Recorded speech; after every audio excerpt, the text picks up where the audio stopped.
Okay, hi, my name is Cynthia Cortes. I'm a biology student working with Dr. Victor Rodgers in the B2K lab, and my project is on the experimental characterization of liftoff and inertial focusing of microchips and rectangular microchannels. So microfluidics is a very powerful tool that enables precise particle manipulation of fluids at the micrometer scale, which offers precise control over fluid behavior. It allows for a lot of diverse applications like particle-based multiplexed bioassays and combinatorial synthesis. For our overarching work, we have been working on developing a high-throughput microchip sorter.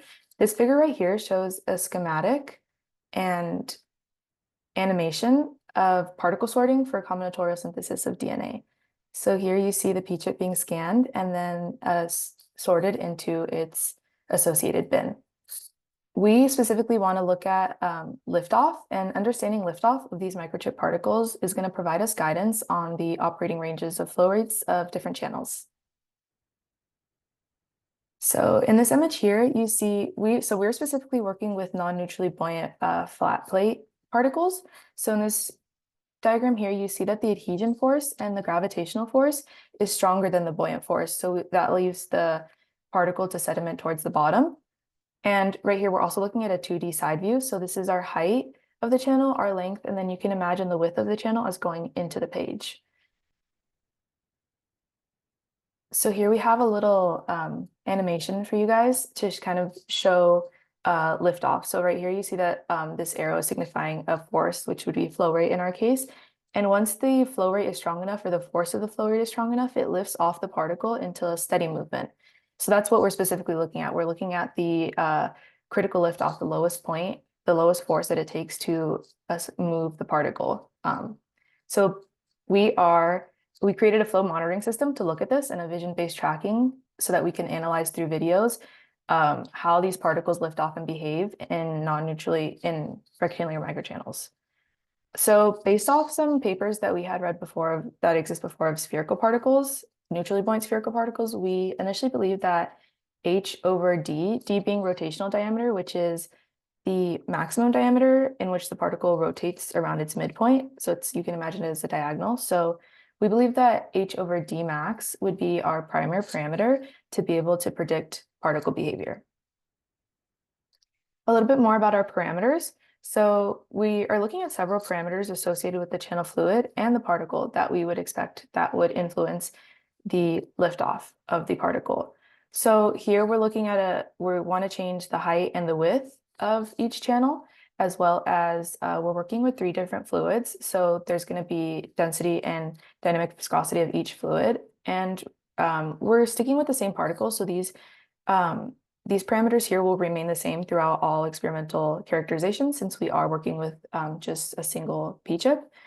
And right here, Archimedes number, it's going to tell us more about the fluid properties. It's dependent on fluid properties since we are working with the same particle. So right here, everything in blue is talking in terms of the fluid. Everything in red is talking in terms of the particle. So like I said before, since we are using one particle, these values will stay the same. But for our 3 different solvents, these values will change. So Archimedes number is going to be dependent on our solvent. And shear Reynolds number here is the ratio of inertial and viscous forces as a function of the shear rate.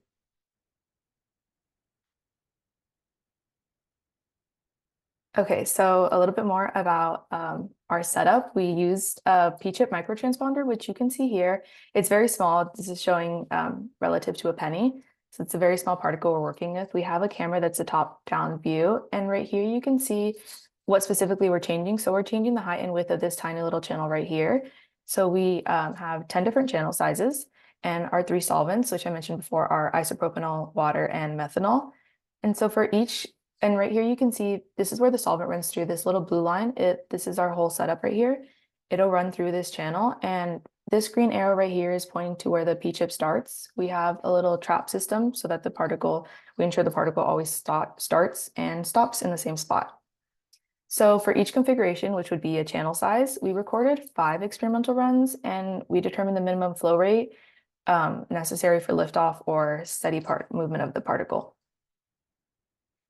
Here I have a video of one of our runs, as well as the top-down view that our camera catches of our channel. So this is an example of one of the channels. You can see it's labeled right here, and this is how tiny the P-chip is right here. And so this video down here, it's shown 10 times slower. So this particle moves very quickly through our channel.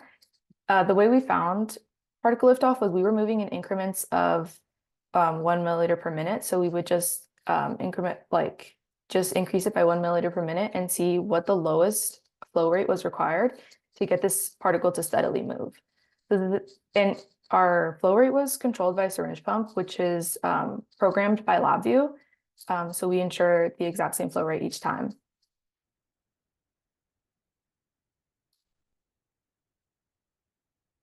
So this figure here is comparing our data on the upper right-hand corner, dealing with flat plate particles to previous 2D numerical studies on spherical particles done by a different group, which we see right here with the linear figures. So what they showed for these particles is that generally with the greater h over d max, which again is rotational diameter, the smaller the critical shear Reynolds number is needed to lift off the particle.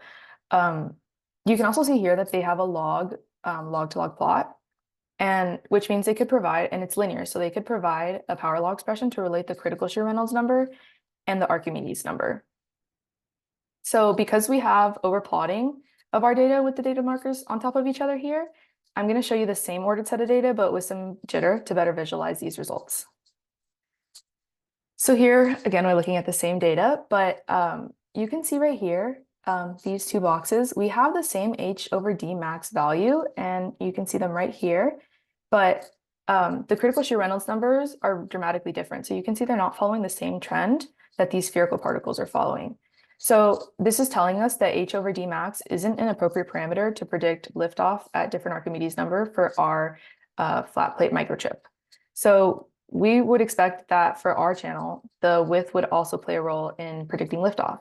So now I'm going to represent our data in terms of another dimensionless parameter, a third one, which is hw over d squared max instead of h over d. And we found this dimensionless parameter through dimensional analysis. So here you see we have labeled the 3 different solvents, isopropanol, water, and methanol. And like I mentioned before, these Archimedes number are just kind of dependent on the solvent properties. So we have these 3 different values for each solvent. And so we can see here that hw over d squared max is a more important parameter to predict this particle behavior, since you can see it is following a more steady trend than it was on the previous figure. We also see that the Archimedes number, as the Archimedes number is increasing, the shear Reynolds number for liftoff also increases. And we see a trend at each Archimedes number that the greater the hw over d squared max is, the lower the critical shear Reynolds number is. And I want to turn your attention to these 2 figures right here, these 2 values, 2.1. So they have the same hw over d squared max ratio, but you can see they're a little bit different. So while we do see that there's a trend of greater hw over d squared max leading to a higher critical shear Reynolds number, when we look at the value at 2.1, we also see that the channel aspect ratio affects liftoff, because we can see here that the first asterisk is when height is less than width, and when height is greater than width. So we can see that channel aspect ratio is also affecting particle liftoff in addition to this 3rd dimensionless parameter.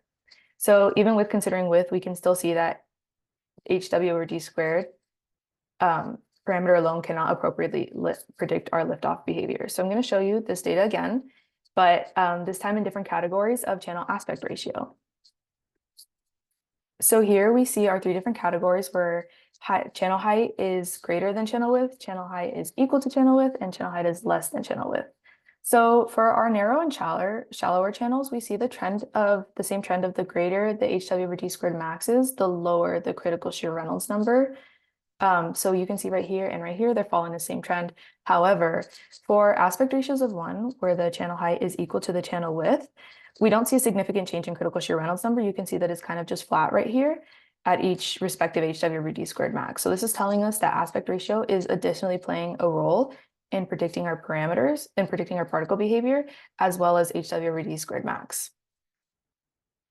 So just to wrap everything up, the critical shear Reynolds number required for a particle liftoff increases with a larger Archimedes number. And our non-neutrally buoyant flat plate microchip doesn't follow the same power law relationship that we saw in that linear graph at a larger range of Archimedes number when we're comparing it to the spherical particles. Acknowledgements, I'd like to acknowledge and thank Dr. Victor Rodgers and Raymond Young for their continued mentorship and support throughout my time in the B2K lab. And any questions? Thank you, Cynthia, for your informative and interesting presentation. I don't see any questions in the chat, so I will invite our attendees to raise their hand and ask questions verbally that they may have.